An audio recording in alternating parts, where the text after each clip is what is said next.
Hello, everybody. Welcome. I'm delighted that we're able to talk today to Michael Griffith, who was one of the founders of Fighting Blindness many years ago. And he's going to tell us a little bit about the origins of Fighting Blindness. Michael, tell us what you remember of that time.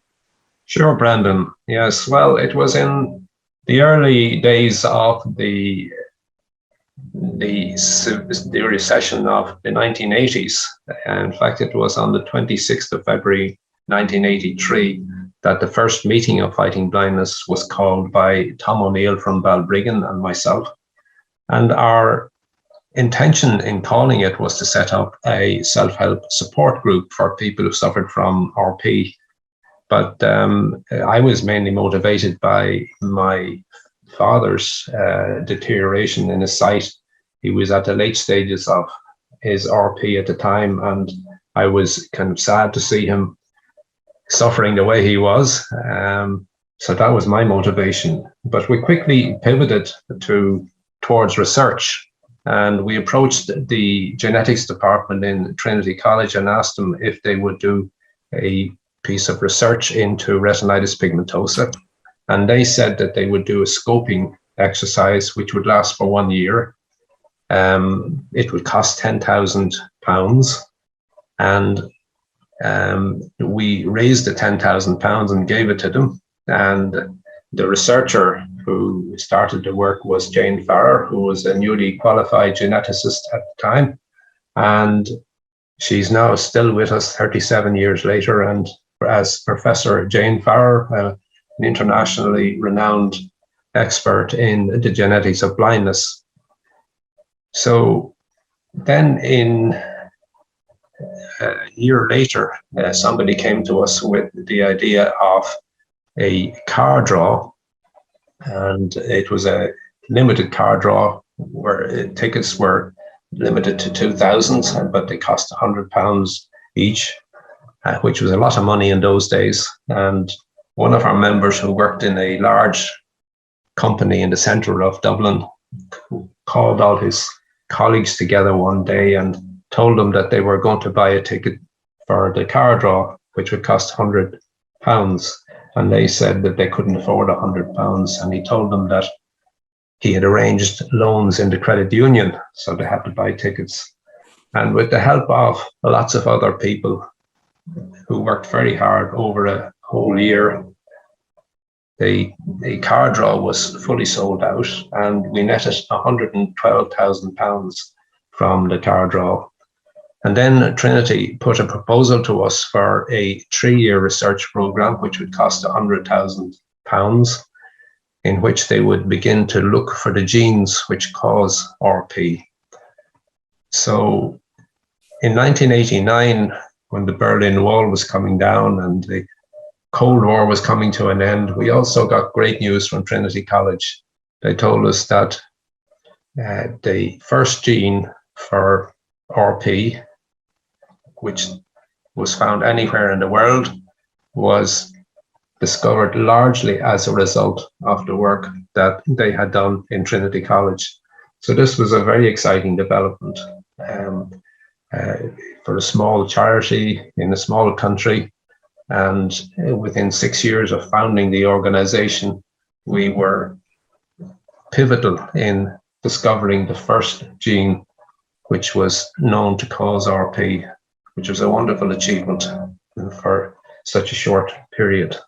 Well, it's been an extraordinary achievement, Michael. And looking back over the history of those decades, the achievements, particularly of the Trinity Group funded by Fighting Blindness, have been extraordinary and really are highly regarded internationally. So, the discovery of the first gene for RP, and then the development of a preclinical model on which one could do experimentation, the first efforts with gene therapy in animals, and then moving forward to where we are today with a gene therapy which is available for a variant of RP. So patients can now be treated, not yet in Ireland, but in many other parts of the world, with a gene therapy, which is very effective in restoring a degree of sight.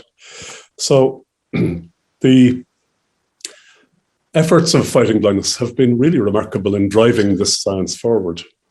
In fact, when you think about it, the first licensed gene therapy for any condition is for RP.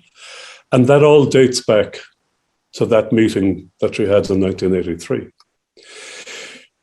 It's also, I think it's very interesting to kind of muse about some of this, because from time to time, skeptical people come along to me and they say, well, why are you bothering? Surely, the big industrial pharma companies can do all this themselves. So what role has a small charity in a small country in doing this when billions can be thrown at it by industry? But the reality is that industry relies on the academic centres like Trinity and like UCD and so forth to make the initial discoveries, and then they carry them forward. So our role as a charity in promoting that is absolutely essential. It can't be substituted. And whereas the pharmaceutical industry have been great in developing the technology and bringing the drug to market, and hopefully there will be many more such therapies for blindness. It's, it all starts with a researcher in a university lab getting a grant and going off and pursuing an idea. And if we don't do that, we're not going to make progress. So, innovation funded by patients really puts the stakeholder as patient into the center of this process, rather than as some kind of recipient of what falls from, the crumbs that fall from some table somewhere. So patient organizations can drive this and make it happen. And I'm always reminded of the old Irish shanachal, it's better to light a candle than to sit around cursing the darkness. And that's exactly what fighting blindness did. And the candle has been lit. So this gets us to the cure quicker. And we rely on voluntary contributions to fund the development. And while we can do that, the most important thing is it's hope. And while there's hope, we can be confident of making progress. So, you had to find lots of new ways to find funding in the beginning of fighting blindness. So can you tell us a bit about that? Yes, indeed. It was very challenging because obviously governments are not interested in funding research which will take medium term to long term to produce any results. So we just had to go out and find new raising funds. And one of the things we did was to start doing charity treks abroad. We were in fairly quickly at the beginning of that phase when a lot of charities began to do treks abroad to raise funds, and we were lucky because we were very successful and we made quite a bit of money out of our treks for several years. And this enabled us to continue to promote research and expand our research portfolio. And it also helped us to build up the organization itself and recruit new staff members. And one of the things we did was to work with the Health Research Board, and we were largely instrumental in setting up the Health Research Board joint funding scheme with the health research charities. And that was a huge help because it meant that the Health Research Board began to co-fund a lot of the research we did. And we were very successful in that scheme, and nearly every year our researchers were awarded funding through that scheme.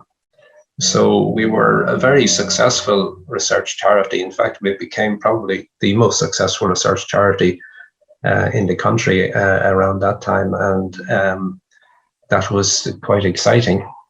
But we soon began to realize that we also needed to look after the social needs of our members.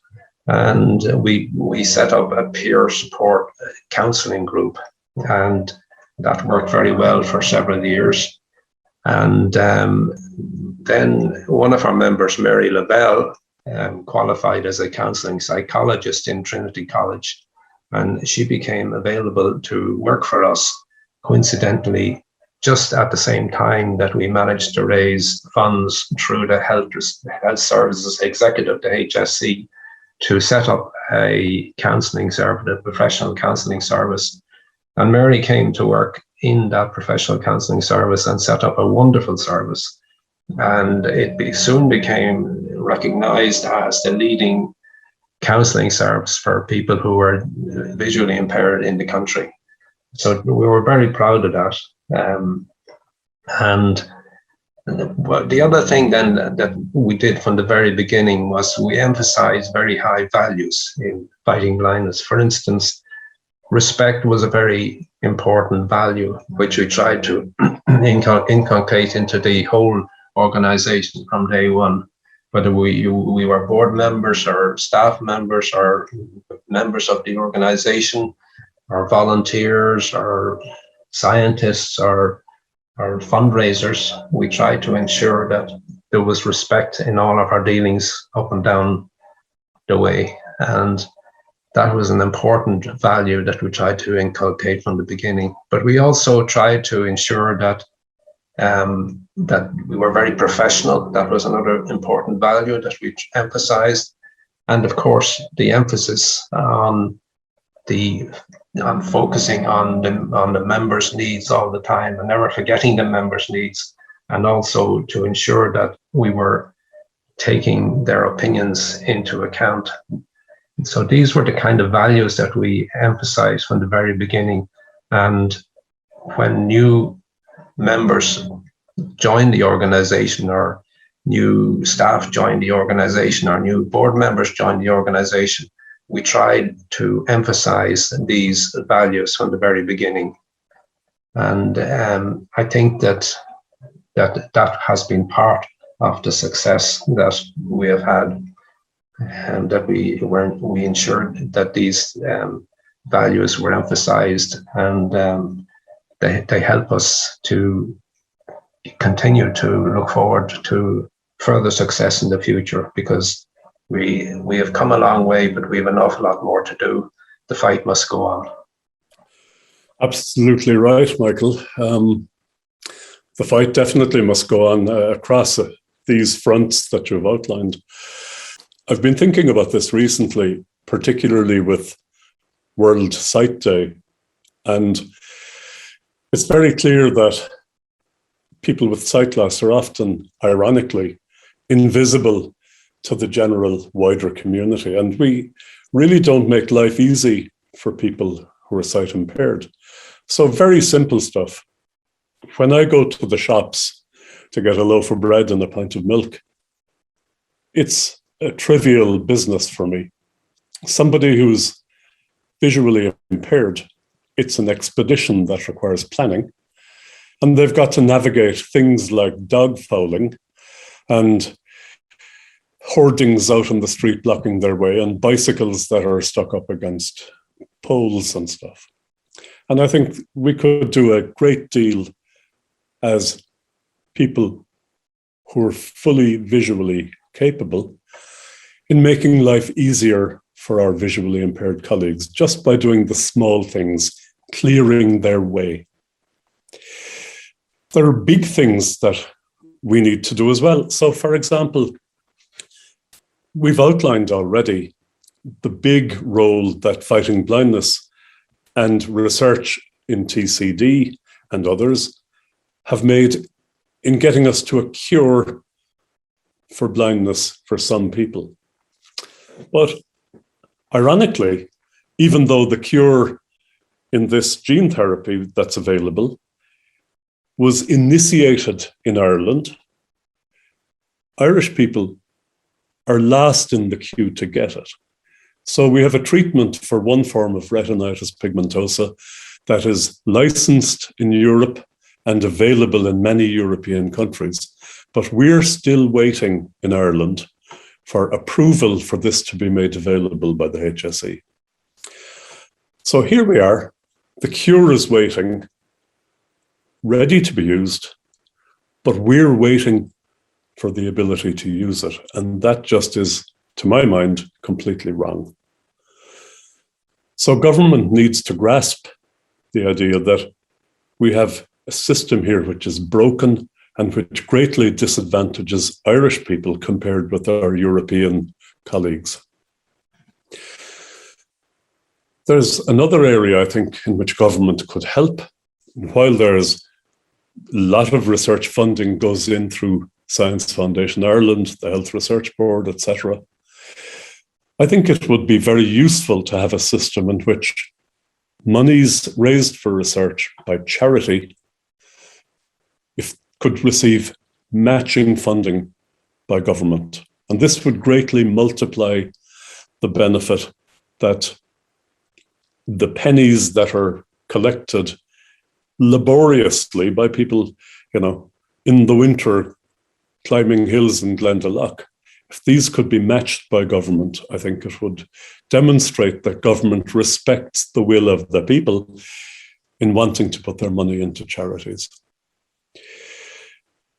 We consistently see that Irish researchers have the skills, we have the talent, we have the expertise, we have the infrastructure, thanks to government.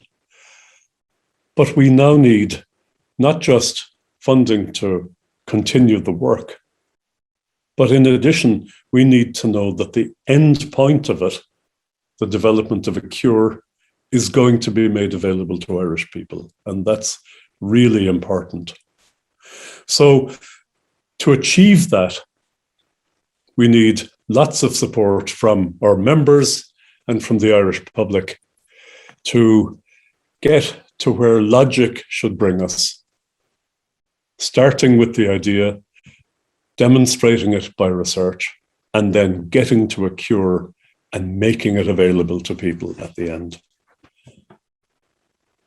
Thank you so much for your continued support, and we hope to see you again in the near future. Thank you very much for listening to us, and we hope you found it interesting and useful, and we really look forward to your continuing support into the future. So until we meet again, thank you.